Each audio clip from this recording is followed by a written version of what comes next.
agenda tonight, so we're going to move forward. First item on the agenda is approval of the minutes from September 27. Could I have a motion? Second. Okay. Any discussion of those minutes? Hearing none. All those in favor of approving the minutes say aye. Aye. Next item is for action. It is approval of Families in Transition renewal application. Could I have a motion to recommend approval? Second. Okay. Did I get a motion? Yes. Oh, okay. Is there somebody here from the organization that can talk to this, speak to this? I have a lot of questions about this.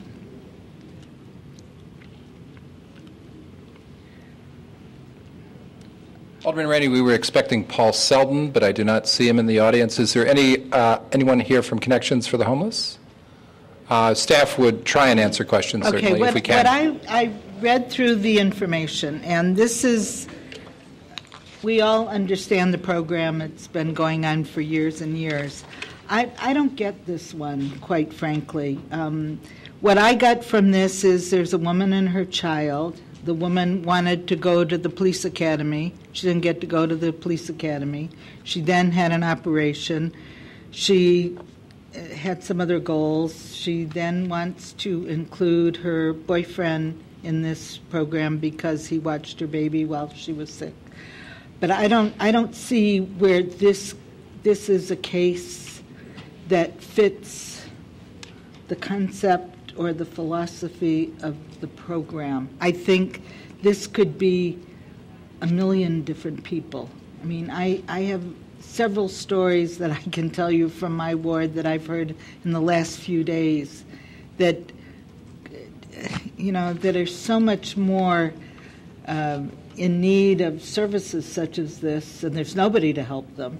So I'm not sure why this program, why this renewal is in order. And I can't tell from the documentation. And there is a reference to us getting other information that was not in my packet about the first year goals and plans. If I can, just to share with you a couple things we've heard from Connections for the Homeless staff and also discussion at the Housing Commission. The applicant who's applying for her second year of the program, in her first year had a goal, as you mentioned, Alderman Rainey, of getting into the police academy. But was unable to do that. So she is now going through medical certificate technical training at Truman College and working at the same time. For 1 minute? Sure. Did we have that? I mean, where is that information about the first year? I mean, I saw that was like A, B, and C, but I don't remember having a fit case from a previous year where somebody announced they want to go to the police academy. I mean, why didn't she go to the police academy? You don't just say, I think I'll go to the police academy. You have to get accepted to go to the police. I think probably the best step to be able to answer your questions adequately would be to do them when Connections for the Homeless staff is available. And we can also then produce the documents that were submitted last time, including the goals from the first year. Alderman Rainey. What is, just 1 second, what is the term of the first lease? Do you know? It is a 12-month lease, much like most of the FIT programs. And I believe it expires this month, if I'm not mistaken. Well, I'd like to hold this until we get more information because We do have it's my understanding a member from Connections is here now. Oh. So. Okay, who's that? Oh, what's that? Oh, to continue it? I apologize. So that actually, no, my misunderstanding that we can continue it, that we should continue it because they're not here. I thought the manager was telling me someone was here. Oh, okay. All right. Alderman Nguyen, do you have information that would be helpful? I don't. This is just, I just find it difficult not to have been able to remember any of this. So we're going to hold it. Could we hold it till next meeting? Okay. All right. Thank you. All right, next item is amending various portions of the zoning ordinance relating to the creation of micro-distillery use. Could I have a motion? Move approval. Second. Any discussion? Alderman Nguyen. Well, I think most of the other members of the council are familiar with this idea of a micro-distillery. This would be, the first proposal that we have is for a business that would be on Chicago Avenue in the 3rd Ward. And my initial meeting with the business owner who was proposing this idea provided a lot of information for me about what is a micro-distillery, and I think you all heard that probably at ANPW. But for those of the people who were not here, it's for truly a micro-distillery. There's no odor that's produced. It's a very limited amount of alcohol. And these are booming businesses like microbreweries are. So I think that this is a good effort on the part of our Plan Commission and the other aspects, other city departments, to adjust to a changing marketplace. So I would urge everyone to move forward and approve all of the aspects that we have to go through to create the ability to do this. Absolutely. Yep. Alderman Nguyen, I received a call today from somebody from my ward who thought this was an excellent idea, but was wondering why we were micro-legislating this. And I said, we're not. The state has all the regulations. Mm-hmm. We just don't have the use. Right. So it should be made clear to people that all we're doing in P2, we're doing a lot, but what we're really doing is defining the use and finding a place for it to exist. That's what we're identifying here. And ANPW, you defined the liquor license. The license, that would occur. yes, we did, yes. So I think this is a great new type of business that's coming to Evanston, and I'm looking forward to all the other steps that we go through and being there for the opening. I think it's very exciting. All right, any other discussion? All right, all those in favor of recommending this to the council for introduction, say aye. Aye. Any opposed? Okay, next item is update on foreclosure activity in Evanston. We had a long list this week. Any discussion? The only discussion I have or question that I have is given all of the levels of the legal lease of where properties are in the process, and maybe Alderman Wilson, you can help with this. Where are these properties owned by real estate now? Are they owned by banks? Where are these in the process to get them listed on our sheet? Well, it is a process, of course. The way this works is somebody isn't, and this is somewhat of a generalization, someone's in default on their mortgage, they get a certain amount behind, the bank has the option to go ahead and institute a foreclosure lawsuit. So they will file the lawsuit. Illinois has a procedure whereby there's a many months period of time where you can reinstate the loan, you can come up with a plan to work something out. In the interim, a lot of the banks, it's been in the press a lot of the banks are actually putting a stay on the foreclosures and holding off on those. So that's going to further delay them. But as far as whether the bank owns them, when the foreclosure case is filed, the bank does not yet own the property. In some circumstances, the bank has the option to ask to be placed in possession of the property. For example, if it's abandoned or the people move out, you don't want to leave it unsecured for the extended period of time that they have to go through the process. On the other hand, a lot of times the bank is more comfortable allowing the resident to stay there while they go through the process because at least there's some degree of maintenance of the property, and the bank doesn't have to incur the cost of doing so. So I guess the answer to your question is it could be all over the map, but probably in the current environment, until the bank actually gets their judgment of foreclosure, goes to sale, and evicts the people who are in the home, the bank is probably not going to be in possession of the property. So my understanding is we get these or a little bit after they're filed. So it is probably going to be months down the road, many months in most cases, before the bank actually has possession and control of the property. So, in other words, we really don't know where these are. You'd have to. We do know. Yeah, you'd have to check them. You know, you'd have to identify them case by case. You could take any one of the cases. I could look them up. You know, there's a court docket system. I'm just not wondering, going to, but did somebody else look them up before they put them on this list? Does this list, I didn't ask the right question. The right question is, are these properties bank-owned? Are these properties real estate-owned? Or are these properties simply properties that have gotten a notice from the bank saying we're going to begin foreclosure proceedings?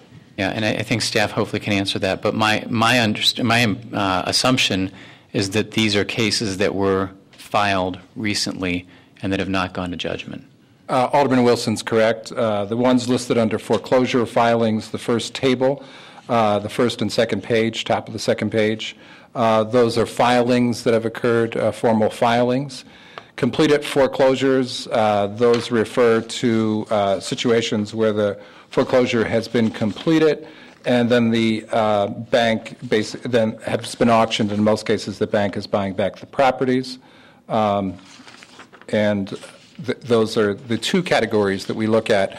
But Alderman Rainey, you're correct in terms of the time period between the initial filing and the completion, if you will, the foreclosure.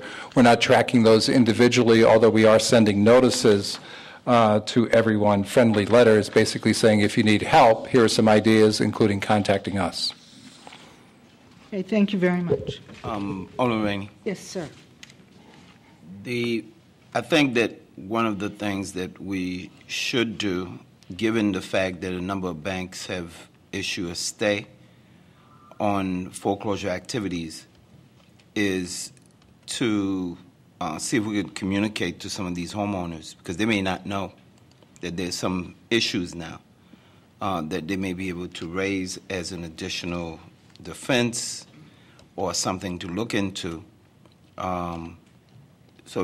Because we have addresses, we have completed foreclosures, we have foreclosures that have been filed from August 1st to August 31st, 2010. I think it would be worthwhile to send notice, maybe a copy of the article. We could get that article online to these addresses. Hopefully, homeowners may be helped out by this information.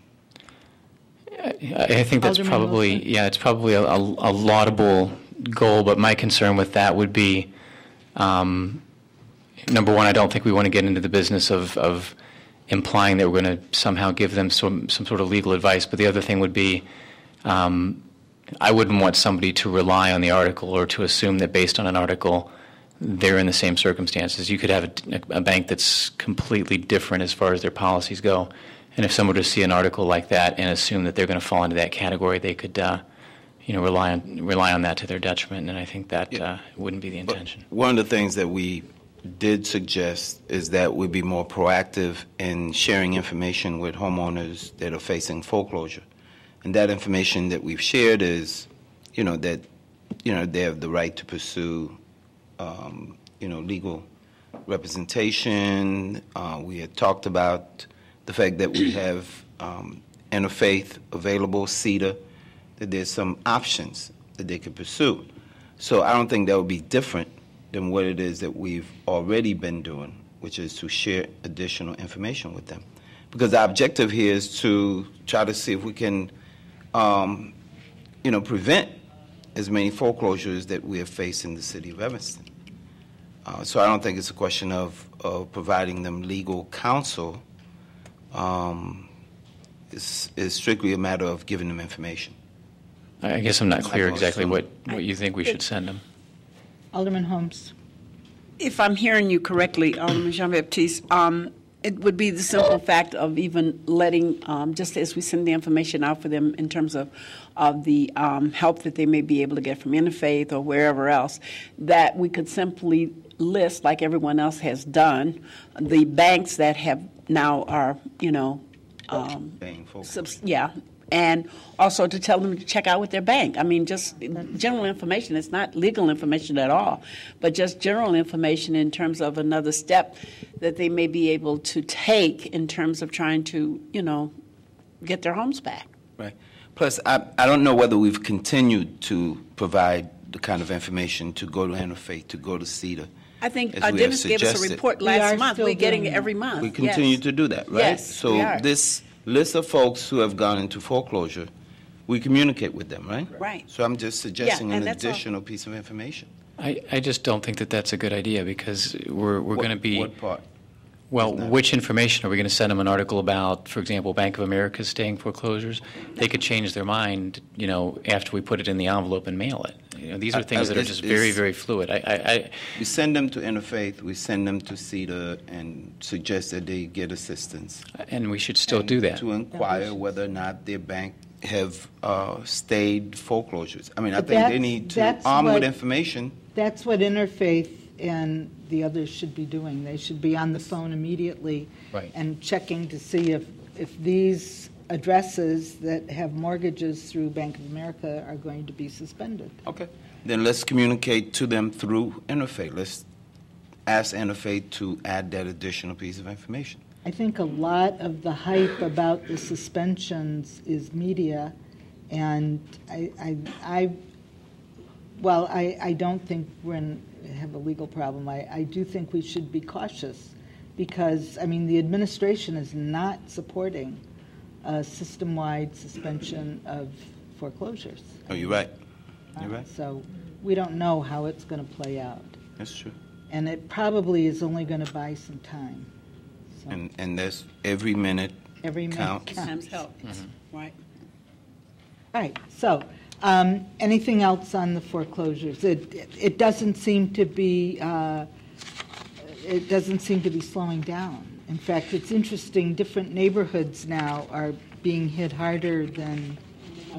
Yeah, we have a $2 million foreclosure this month.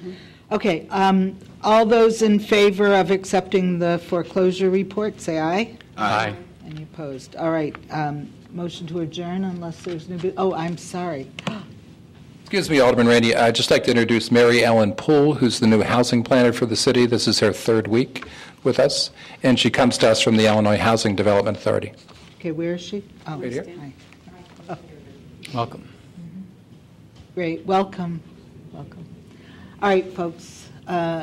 We have a motion to adjourn. Second. And we should be back here in 15 minutes. Is that it? Yes. Okay. So let's say a little after 7:45, the city council meeting will begin.